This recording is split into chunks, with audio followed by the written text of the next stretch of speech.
Hello my YouTube family, कैसे हैं आप सब। आई होप कि आप सब अच्छे होंगे। हाँ जी, मैं भी एकदम अच्छी हूँ। Welcome back my new blog. आप सबका स्वागत है मेरे एक और नए ब्लॉग में, एक और नई वीडियो में। तो जी, आप सबको सबसे पहले हैप्पी नवरात्रि।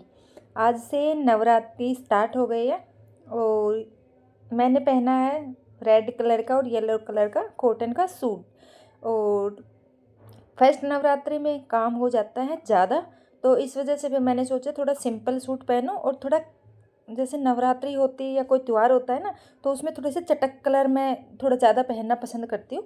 तो इस वजह से फिर मैंने है ना रेड कलर, मेरे पास ये कॉटन का सूट रखा था। पहले मैंने सोचा था रेड कलर की साड़ी पहनूंगी, फिर बट मैंने ये सोचा कि फर्स्ट नवरात्रि में तो बहुत ज़्यादा काम हो जाता है, तो क्यों ना मैं सूट ही पहन लूँ थोड़ा कंफर्टेबल। तो मैंने कंफर्ट सूट पहना। उसके बाद में माता रानी से जो मुझे चुन्नी मिली थी ना, मैंने वो चुन्नी ओढ़ी। और अब मैं करवा रही हूँ अपनी माता रानी का अभिषेक। अभिषेक माता रानी का 5 तरह से चीज़ होता है, जैसे दूध होता है, दही होता है, घी होता है और शहद होता है, गंगा जल होता है। जैसे मैं अपने तरीके से करती हूँ, और आप मतलब 5 चीज़ लेनी होती है, कुछ भी ले लो। तो कुछ मिला के मैंने सारा इकट्ठा और मैंने माता रानी का अभिषेक करवा दिया। और मेरी माता रानी बहुत बड़ी है ना, तो मेरे पास ऐसा कोई जगह नहीं है आके इसको मैं बिठा के नहला दूँ, क्योंकि मेरे को है ना, मेरे 2 सिंक है, तो मुझे सिंक में ही ले जानी पड़ती है। जैसे एक में मैं बर्तन धुल के रखती हूँ और एक में जूठे बर्तन रखती हूँ। तो जिसमें मैं बर्तन धुल के रखती हूँ ना, उस वाले वाश बेसन उसमें सिंक में ले जाके मैं माता रानी को नहला के लेके आती हूँ, क्योंकि एडजस्ट तो देखो करनी पड़ती है। और ये जो मैंने माता रानी की ड्रेस बनाई थी ना, वही वाली ड्रेस है। और ये देखो पहनने के बाद कितनी सुंदर लग रही है। जो हम हाथ से चीज़ बनाते हैं ना, उसकी तो मतलब अलग ही होती है वो तो। और अब माता रानी का हो रहा है श्रृंगार, क्योंकि आज का जो मुहूर्त है कलश स्थापना का, वो था 6/22 से लेके 6/13 से लेके 10/22 तक का मुहूर्त है। तो और वैसे आज संडे भी था, 31 तारीख को। तो मैं थोड़ी सी लेट ही उठी। सोचा कि वैसे तो देखो मैं ब्रह्म मुहूर्त में कलश स्थापना कर लेती हूँ। आज भी ब्रह्म मुहूर्त का 4 बजे का मुहूर्त था। फिर मैंने सोचा कि आज संडे है, इतनी जल्दी उठ के करूँगी क्या, क्योंकि मैं तो उठ के कर लेती कलश स्थापना, लेकिन पतिदेव भी फास्ट रखते हैं ना, वो नहीं उठ पाएंगे छुट्टी वाले दिन इतने। तो मैंने सोचा सोने दो, थोड़ा सा लेट में ही उठूँगी। तो मैं उठी हूँ 6 o'clock। और मैंने सोचा नहा वहा के आराम से 7:15 7:15 बजे मुहूर्त कर लूँगी, लेकिन मैं 6 बजे उठी। फिर उठ के तैयार व्यार हो, नहाओ, क्योंकि तैयारी तो मैं रात में ज़्यादातर करके सो गई थी। सब मैंने मिट्टी विट्टी का भगोना सब रख दिया था। और अब मैं बीज रही हूँ माता रानी की खेतरी, जो बीजते और जो को मैंने रात में ही भिगो के रख दिया था। और रात में भिगो के रखने का बेनिफिट एक ये होता है, वो आज ही है ना, आज शाम तक मतलब हल्के हल्के से ना दिख जाएंगी, दर्शन दे देगी। उसके बाद में कलश में मैं डाल रही हूँ पतासे, 2 हल्दी की गांठें और लौंग, सुपारी, एक सिक्का, गंगा जल थोड़ा सा भर के, और उसके ऊपर लोटे के ऊपर स्वास्तिक बना के। गंगा जल आप थोड़ा ही डालना, क्योंकि पूरा जल का भर लेना लोटा। उसके बाद में उसको है ना थोड़ा सा गंगा जल डाल देना। और फिर मैं हर बार नवरात्रि में तो ये तो बांधती हूँ, लोटे के मतलब कलावा बांधना। और अब मैंने कल ही जैसे इनको बर्तनों को मैंने साफ़ किया ना, तो मैंने पिछले नवरात्रि का अभी तोड़ा है। तो अब मैं इसके ऊपर स्वास्तिक बना लेती हूँ। और ये चिन्ह तो बहुत शुभ होते हैं स्वास्तिक बनाना, क्योंकि ये तो हमारे हिंदू धर्म में सबसे पहले जो भी कोई भी मुहूर्त होता है ना, और कोई मतलब फंक्शन होता है, शादी ब्याह, जैसे हमारे गेटों के ऊपर भी बनाना, तो ये तो बहुत शुभ चिन्ह माने जाते हैं। तो ये तो बनते ही बनते हैं। और सेम स्वास्तिक में अपने जो नारियल होता है ना, कलश के ऊपर हम नारियल रखते हैं, उसके ऊपर भी बनाते हैं।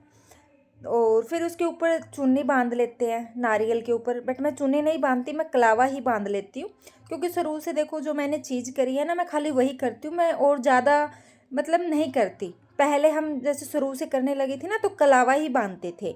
उसके बाद में जैसे आम के पत्ते लगा के, लेकिन मैंने अब की बार आम के पत्ते, क्योंकि यहाँ पे मिले नहीं मुझे ढंग के पत्ते, कटे फटे सारे पत्ते ऐसे ही थे, मैं मार्केट में कटे फटे ऐसे ही मिलते हैं।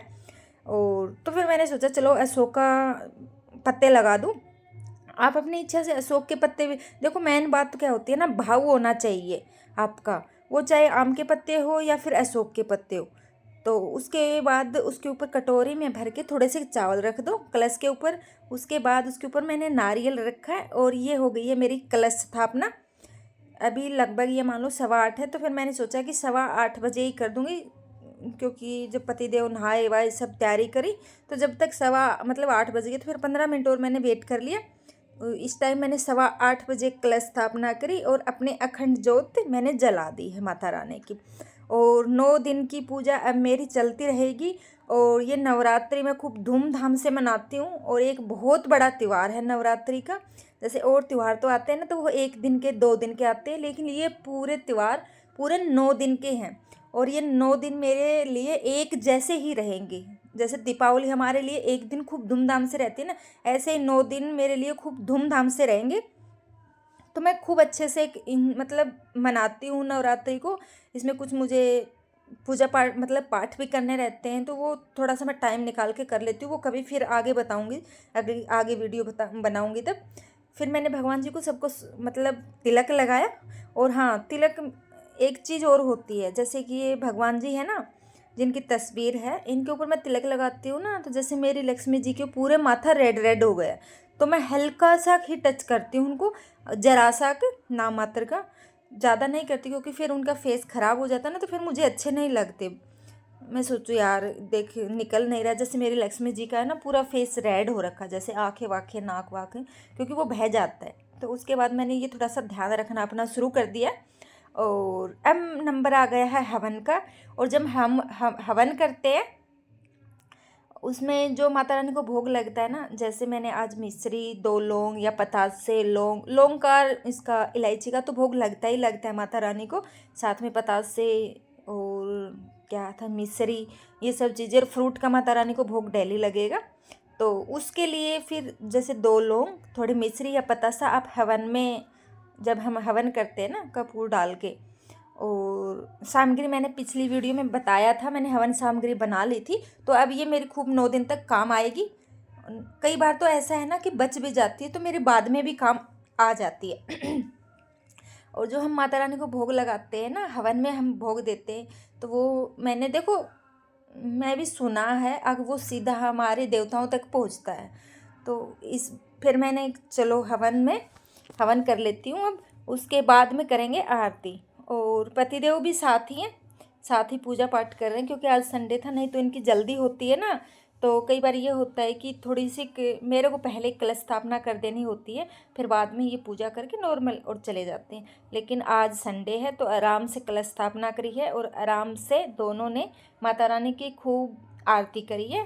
तो ये एक बहुत लंबी पूजा हो जाती है नवरात्रि में, बट चलती रहेगी, खूब मज़ा आएगा इन 9 दिन, खूब अच्छा लगेगा, खूब क्या बताऊँ, वो एक एनर्जी सी रहेगी ना शरीर में, पूरे घर में ऐसा लगता है कि पॉजिटिविटी, कितना घर पॉजिटिव हो गया, एकदम वो घर चमक वाला होता है ना, वो हो जाता है जब नवरात्रि आती है तो।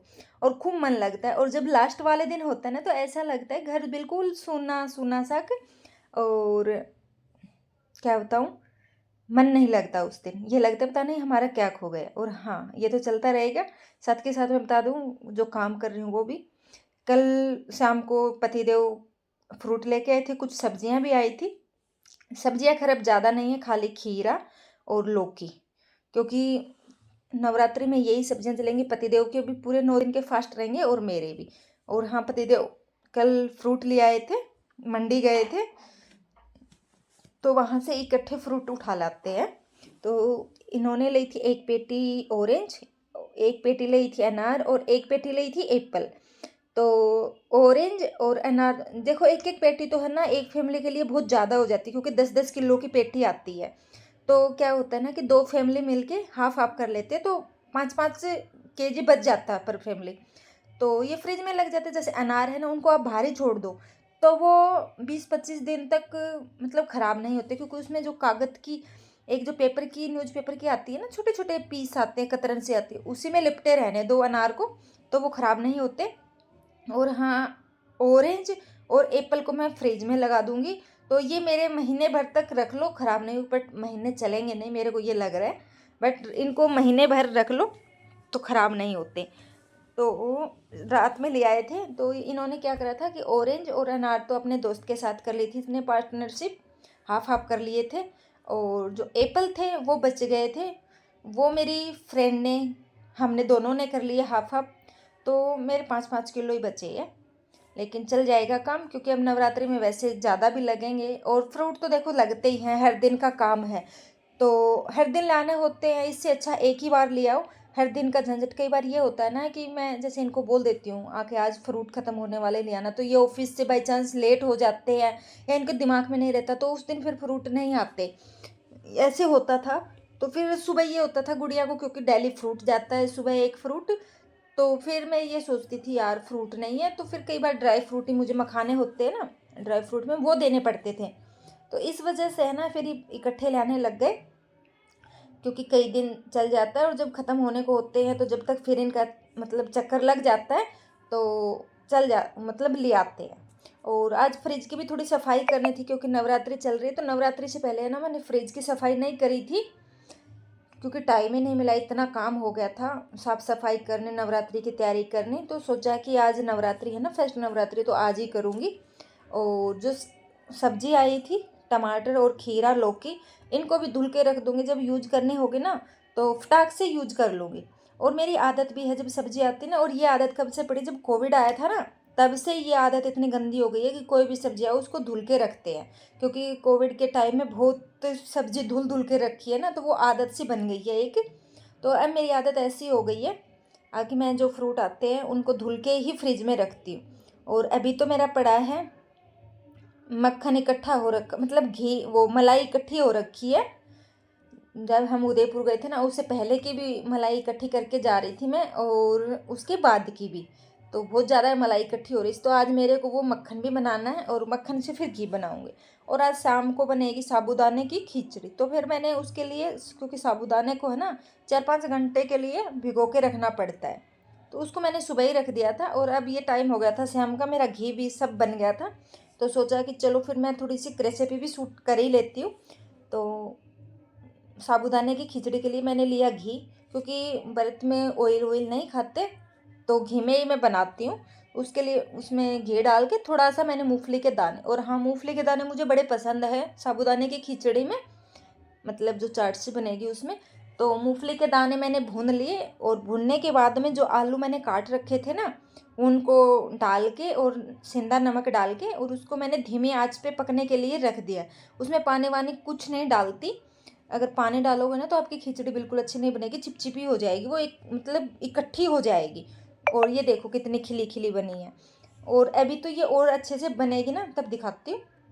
जब आपके आलू भुन जाए ना उसके बाद में आप जो साबूदाना होता है उसको मिक्स कर दो, क्योंकि वो खिला खिला रहता है ना साबूदाना, उसको पानी सोख लेता है वो, जब हम भिगो के रखते हैं तो वो खिला खिला हो जाता है। उसके बाद भी है ना थोड़ा सा 2-4 मिनट के लिए है ना स्लो आंच पे इसको पका लो खिचड़ी को, तो ये और जो साबूदाने में नमक होएगा ना वो हो जाएगा, अब्जॉर्ब कर लेगा, तो बढ़िया बनेगी। और ये देखो मेरी खिचड़ी बिल्कुल खिली खिली बनी है, बहुत अच्छी खिचड़ी बनी है। और मैंने आज सैलेड में लिया है टमाटर खीरा, और साथ में साबूदाने की खिचड़ी और दही, और ग्रीन कलर की मैंने बनाई है चटनी, हरे धनिए की और हरी मिर्च की, क्योंकि नवरात्रि में ये मेरे को चटनी है ना मेरे को बहुत अच्छी लगती है, तो मैं ये बना लेती हूँ। और कई बार तो मैं बना के भी रख लेती हूँ पहले ही।